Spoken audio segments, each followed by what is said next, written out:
साईं राम बच्चों, आज हम अपनी पाठ्य पुस्तिका हिंदी अविरल के पाठ 15 इसमें दिए गए अभ्यास कार्य को करेंगे।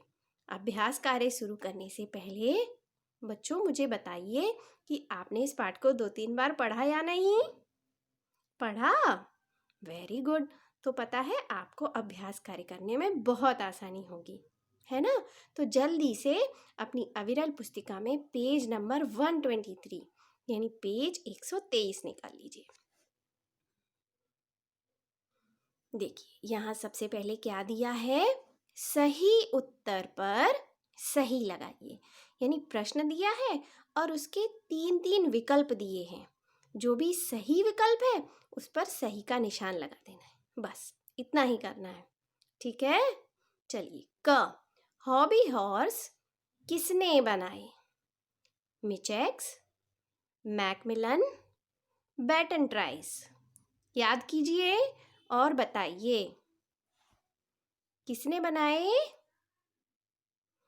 लास्ट वन, सबसे आखिर में, बैटन ट्राइस ने। तो इसे सही का निशान लगाइए जल्दी से। ख, पैडल वाली साइकिल किसने बनाई? बताइए पैडल वाली साइकिल किसने बनाई? याद है? Macmillan, मिचेक्स, baton ट्राइस। किसने बनाई थी? मैकमिलन ने। पहला वाला सही है, तो इसे हम सही का निशान लगा देंगे। ग, सुंदर और आरामदायक साइकिल किसने बनाई? बताइए, बैटन ट्राइस, मिचेक्स, मैकमिलन। बोलिए।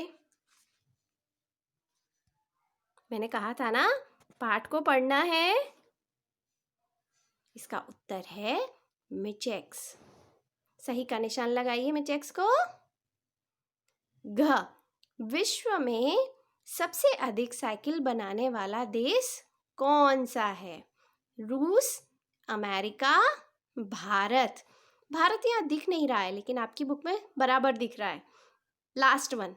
तो इसको भारत को सही का निशान लगा दीजिए। लगाया आपने?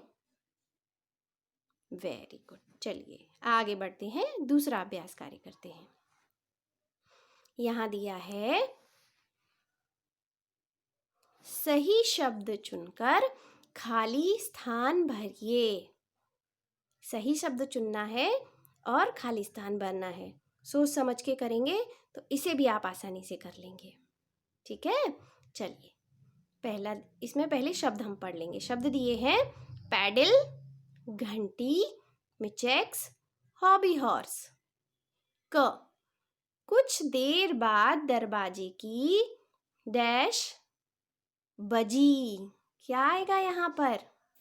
बताइए जरा। दरवाजे की घंटी बजी, है ना। आएगा ना ये वाला, दरवाजे की घंटी बजी। ख, बैटन ट्राइस ने विभिन्न प्रकार के बनाए। क्या बनाया था?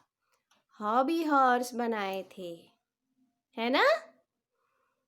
1842 में फ्रांस के इंजीनियर डैश ने सुंदर और आरामदायक साइकिल बनाई। किसने बनाई थी? अभी आपने लिखा था ना, मिचेक्स ने। उसके बाद है घ, मैकमिलन ने ऐसी साइकिल बनाई जिसमें डैश भी लगे थे। क्या उत्तर होगा? क्या फिल करेंगे? पैडल। बच्चों यहाँ जगह थोड़ी कम थी लिखने के लिए, इसलिए मैंने इसके आंसर यहाँ लिखे हैं। आप यहाँ से देखकर लिख सकते हैं।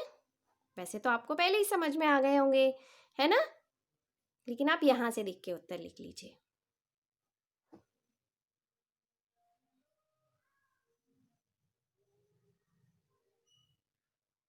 लिख लिया? एक ही प्रश्न को अलग अलग तरह से पूछा जाता है ना। तो वही प्रश्न आपको रिक्त स्थान के रूप में भी दिया जा सकता है। वही प्रश्न आपको एक शब्द में उत्तर लिखिए ऐसे भी दिया जा सकता है ना। बस आपको याद होना चाहिए अच्छे से। चलिए आगे का अभ्यास कार्य करते हैं। क्या दिया है यहाँ? अनेक शब्दों के लिए एक शब्द लिखिए। ये भी आप पहले कर चुके हैं, लेकिन बहुत ज़्यादा नहीं किए। इसमें क्या है, कई शब्द दिए होते हैं, जैसे पुराने समय का, तो इसके लिए आपको एक शब्द लिखना होता है। ये जब आप बड़ी क्लास में आएंगे ना, तो आपको बहुत सारे पढ़ने को मिलेंगे। तो अभी जितने दिए हैं आप उतने ही याद कर लीजिए, ठीक है। तो शब्द कौन कौन से हैं? आधुनिक, प्राचीन, आविष्कारक, प्रतियोगिता। तो पुराने समय का, इसके लिए हम एक शब्द क्या लिख सकते हैं?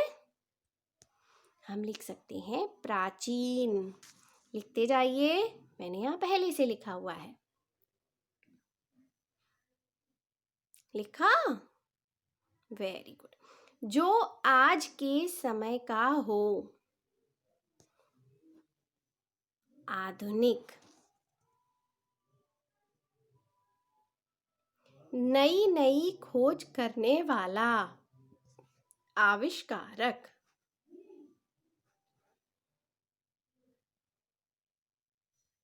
लिख रहे हैं ना आप सभी? Very good. एक दूसरे से आगे बढ़ने की होड़, प्रतियोगिता। ये देखिए यहाँ भी लिखा है प्रतियोगिता, यहाँ से कॉपी कर लीजिए। प्रतियोगिता, इनको याद कर लीजिए अच्छे से, ठीक है, भूलिएगा मत, क्योंकि बड़ी क्लास में ये वापस से मिलेंगे आपको। लिख लिया? चलिए आगे बढ़ते हैं। खुशी का ठिकाना न रहना का क्या अर्थ है? सही अर्थ के सामने सही का चिन्ह लगाइए। ये जब मैंने आपको पाठ पढ़ाया था तो बताया था ना कि ये क्या है? यह एक मुहावरा है। मुहावरे से क्या होता है, हमारी जो भाषा है वो सुंदर बनती है। क्या बनती है? सुंदर। और आगे के बड़ी क्लास में जब आएंगे ना, तो आपको बहुत सारे मुहावरे पढ़ने को मिलेंगे हिंदी व्याकरण में, है ना। तो यहाँ आप इसका ही अर्थ समझ लीजिए। क्या बताया था मैंने? खुशी का ठिकाना न रहना, इसका सही अर्थ बताइए। बहुत दुखी होना, खुशी बांटना, बहुत खुश होना, बहुत गुस्सा होना। बताइए क्या है इसका सही अर्थ? बहुत खुश होना। खुशी का ठिकाना ना रहना यानी बहुत ज़्यादा खुश होना। अभी तो आपको सिर्फ अर्थ पूछा है, आगे की क्लास में इसका वाक्य प्रयोग भी आता है। देखो, शुभम को जब साइकिल मिली तो वो बहुत खुश हुआ था ना, तो हम क्या लिख सकते हैं? नाना नानी ने उपहार में शुभम को साइकिल दी, जिससे उसकी खुशी का ठिकाना न रहा। ऐसे आपको लिखना पड़ेगा। समझ रहे हैं आप? हाँ, तो थोड़ा थोड़ा समझते जाइए, धीमे धीमे। फोर्थ में आएंगे तो थोड़ा सा और बढ़ेगा, फिफ्थ में आएंगे तो थोड़े से मुहावरे और बढ़ेंगे। ऐसे एकदम से डरना नहीं है कि अरे मिस तो इतनी डिफ़िकल्ट चीज़ बता रही हैं। नहीं, आपके लिए कुछ भी डिफ़िकल्ट नहीं है ना। मैं हमेशा बोलती हूँ ना, आप समझ के काम करेंगे तो कुछ भी चीज़ कठिन नहीं है ना। तो आज हम इतना ही अभ्यास कार्य करेंगे। जो भी आपने अभ्यास कार्य अभी किया है ना, उसको अच्छे से लिखा है ना, और नहीं लिख पाया तो फिर से लिख लीजिए और लिखकर अभ्यास कीजिए, इसको याद कीजिए। ठीक है बच्चों, आगे का अभ्यास कार्य मैं आपको अगले पीरियड में कराऊंगी।